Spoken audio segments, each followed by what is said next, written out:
মইতো ক'লো না মই একেবাৰে ৰিজাইন দি দিম যদি মই এটা কথাও মিছা কৈছোঁ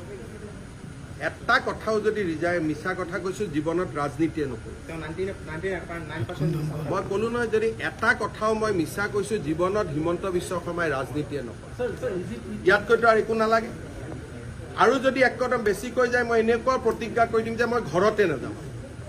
যদি মই এটাও কথা মিছা কৈছোঁ জীৱনত মোৰ ঘৰতে মই নুসুমাম তাতকৈ আৰু কিবা ক'ব লাগে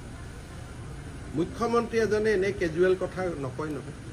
গতিকে এইটো যিখিনি কথা কৈছোঁ মই কম কৰি কৈছোঁ আচল কথা এতিয়াও মই কোৱা নাই যিহেতু পাতল কথা ক'ব নাপায় সেইকাৰণে মই যিমান কথা ক'ব লাগে তাতকৈ বহুত কম কৈছোঁ 10 ছেপ্টেম্বৰত ইয়াতকৈ বেছি আপোনালোকে শুনা পাব বাংলাদেশত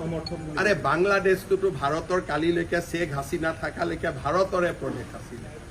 বাংলাদেশ আৰু ভাৰতৰ মাজত মৈত্ৰীৰ সম্পৰ্ক আছিলে বৈৰীৰ সম্পৰ্ক নাই এইটোতো 3 মাহৰ কথা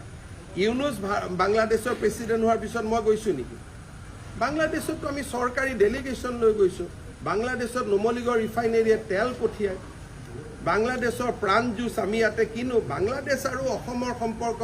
আমাৰ কোকৰাঝাৰ যোগীঘোপাত আমি মাল্টি মডেল লজিষ্টিক পাৰ্কে খুলিছোঁ যাতে বাংলাদেশত বস্তু পঠাব পাৰোঁ এডভান্টেজ আছাম 1ৰ সময়তো গৈছোঁ চৰকাৰে টিকট কাটি পঠাইছে বাংলাদেশ আৰু পাকিস্তান একে নেকি কাক বুৰ্বক বনাব খুজি আছে শ্বেখ হাছিনা থকালৈকে আজিতো শ্বেখ হাছিনাকে দেখোন ভাৰত চৰকাৰে ইয়াত আমি ৰাখি থৈছোঁ আশ্ৰয় দিছে কাক বুৰ্বক বনাব খোজে বাংলাদেশ আৰু পাকিস্তান আজিৰ বাংলাদেশ নহয়